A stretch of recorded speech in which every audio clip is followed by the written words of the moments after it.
पंचायत प्रतिनिधियों की जनहित मांगों को लेकर पांकी में प्रेस कॉन्फ्रेंस। कल रांची में होगा आंदोलन। पांकी प्रखंड के पंचायत प्रतिनिधियों ने आज एक संयुक्त प्रेस कॉन्फ्रेंस कर सरकार से पूर्व में दिए गए लिखित आश्वासनों के अनुपालन की मांग को दोहराई।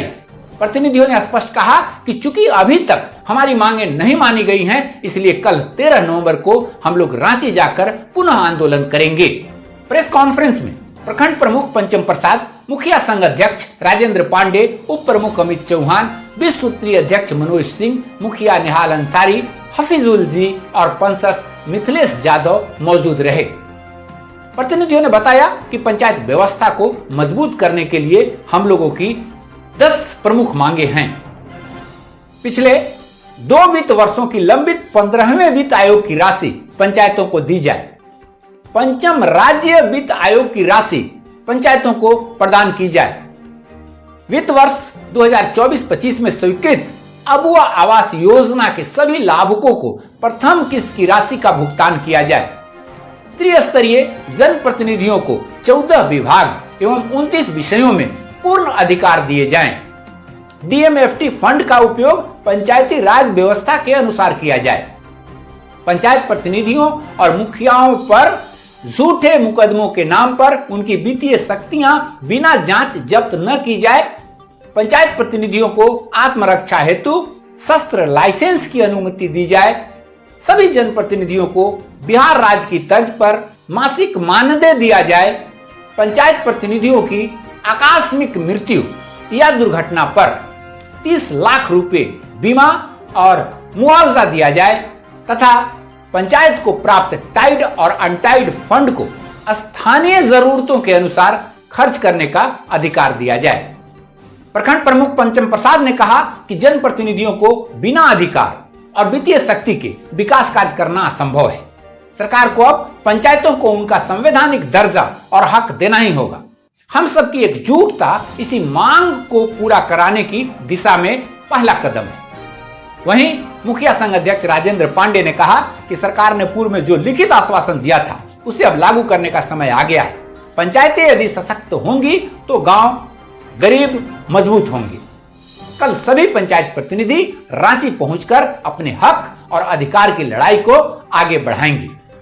हम लोग झारखंड सरकार से पहले भी कई बार आंदोलन किए हैं और हम लोग उग्र आंदोलन भी जिस दिन माननीय शिबू सोरेन जी का देहांत कार्यक्रम था उस दिन भी हम लोग का जोरदार तरह से पूरे झारखंड के प्रतिनिधि के साथ हंगामा करना था, लेकिन उस कार्यक्रम के चलते हम लोग अपना कार्यक्रम को रद्द कर दिए और पुनः कल 13 तारीख को रांची में मोराबादी मैदान में सारे जगह के पंचायत प्रतिनिधि जुटेंगे और वहां के बाद हम लोग मुख्यमंत्री आवास का घेरावा करेंगे।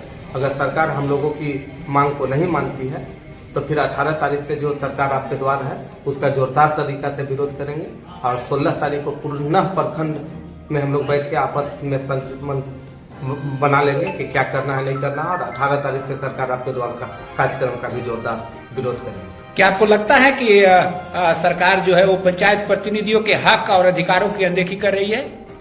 पूरी अनदेखी कर रही है। आज 2 साल हो गई, 2 साल प्लस हो गया, लेकिन सरकार अभी तक कोई फंड नहीं मिला है और अगर सरकार इस बार अगर फंड नहीं देती है तो सारे जनप्रतिनिधि रोड में आंदोलन करेंगे, उग्र आंदोलन करेंगे और सरकार को बाध्य होकर फंड देना होगा और नहीं देंगे तो फिर हम लोग आत्मदाह तक करने के लिए तैयार। कल के कार्यक्रम को लेकर क्या तैयारी है? कल हम लोग यहाँ से जो है से पलामू जिला के सभी प्रखंड से हम लोग रांची जाएंगे। रांची मोरहाबादी मैदान में हम लोग सब एक सभा को करेंगे और उसके बाद मुख्यमंत्री का आवास घेराव करेंगे और वहां पर अपना ज्ञापन देंगे। 8 सूत्री जो मांग है उसका ज्ञापन देंगे। अगर उसके बाद सरकार नहीं मानती है तो हम लोग सरकार का कोई भी कार्यक्रम अपने प्रखंड अपने पंचायत में नहीं होने देंगे। इससे पूर्व में पंचायत समिति का अधिकार के लिए हम लोग बीजेपी सरकार के खिलाफ जब आंदोलन किए थे उस समय रांची हम लोगों के पंचायत समिति के मंच पर हेमंत सोरेन जी आए थे, उसमें विपक्ष के नेता थे। उन्होंने ये आश्वासन हम लोग को दिए थे कि अगर हमारी सरकार आती है तो हम झारखंड के जितने भी त्रिस्तरीय पंचायत प्रतिनिधि हैं सभी को मान समान अधिकार देंगे। लेकिन इनके सरकार आने के बाद इनके सरकार आने के बाद पंचायत का प्रतिनिधि के साथ जो है सो अभी तक ये जो है से झारखंड वित्त आयोग का गठन नहीं किए हैं और इनके चलते झारखंड सरकार के चलते केंद्र का पैसा भी हम लोग के रुका हुआ है। केंद्र सरकार का कहना है कि जब झारखंड वित्त आयोग का गठन हो तो जब पंचायत में पैसा डालेंगे तभी हम अपना पैसा देंगे। इसी हक अधिकार के लड़ाई के लिए हम लोग जो है सो करो या मरो की स्थिति में है।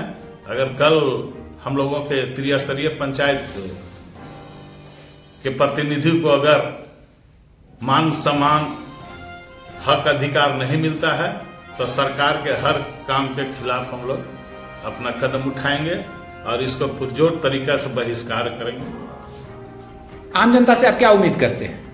इस आपके आंदोलन में जनता क्या आपके साथ कैसे खड़ी रहेगी? इसमें हम सभी पंचायत प्रतिनिधि को हम पूरे तरह से आश्वस्त हैं कि जनता हम लोग को पूरा समर्थन करेगी। हम लोग का जो हक अधिकार का जो लड़ाई हम लोग सरकार से मांगे हैं वो हम लोग जनहित के लिए मांगे हैं, पंचायत के प्रखंड के जनता के लिए मांगे हैं।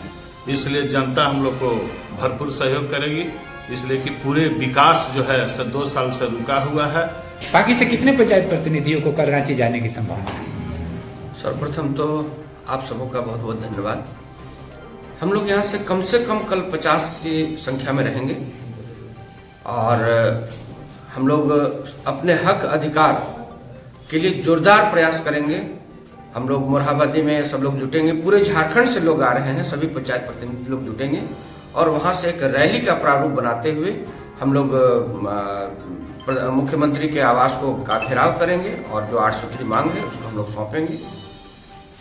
सरकार यदि आपकी बात नहीं मानती है तब आपका अगली प्रतिक्रिया क्या होगी? हम लोग तय कर चुके हैं कि इस बार अगर सरकार नहीं मानती है तो उग्र धारण कर सरकार को मजबूर करेंगे और अंत में उनको मानना ही पड़ेगा। इसका रूपरेखा हम लोग कल तैयार कर लेंगे।